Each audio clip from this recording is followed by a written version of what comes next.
ইসরায়েলের আঘাতে যখন রক্তে ভিজছে তেহরান, তখন পারমাণবিক অস্ত্রই কি ইরানের চূড়ান্ত জবাব? মাত্র কয়েক ঘন্টার ব্যবধানে বদলে যেতে পারে মধ্যপ্রাচ্যের কূটনৈতিক মানচিত্র। তেহরান থেকে এসেছে এমন ইঙ্গিত, ইরান পারমাণবিক শক্তি নিয়ে বড় কিছু ঘোষণা দিতে চলেছে। বিশ্বজুড়ে চাপে থাকা ইরান এখন আর প্রতিরক্ষা নয়, পাল্টা হুমকির কৌশলে মাঠে নামছে। প্রশ্ন উঠছে, ইরান কি এবার পারমাণবিক অস্ত্র প্রকাশ্যে আনবে?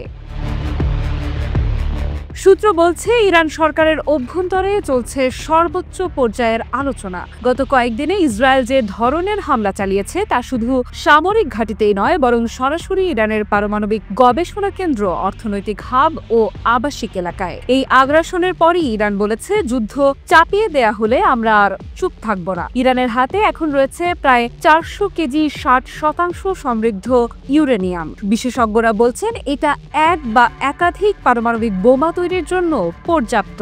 অর্থাৎ চাইলেই ইরান এখন অস্ত্র মানের ইউরেনিয়াম মাত্র 8 থেকে 10 দিনে তৈরি করতে পারে।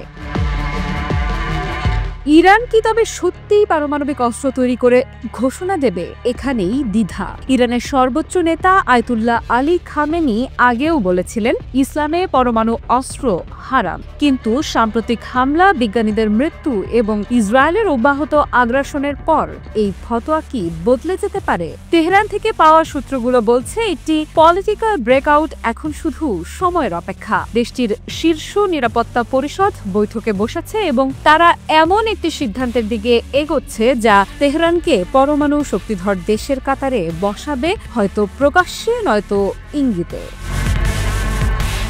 টানা সপ্তমবারের মতো বেস্ট টিস্যু পেপার ব্র্যান্ড হিসেবে স্বীকৃতি পেয়েছে বসুন্ধরা টিস্যু। বিশ্লেষকদের মতে, ইরান যদি এই ঘোষণা দেয়, সেটা হবে শুধু যুদ্ধের হুমকির প্রতিক্রিয়ায় নয়, বরং আঞ্চলিক প্রতিরোধ ফ্রন্টকে শক্ত বার্তা দেওয়ার জন্য। হিজবুল্লাহ, হুথি এবং ইরাক সিরিয়ার প্রতিরোধ বাহিনী ইতোমধ্যেই চূড়ান্ত যুদ্ধ প্রস্তুতির ঘোষণা দিয়েছে।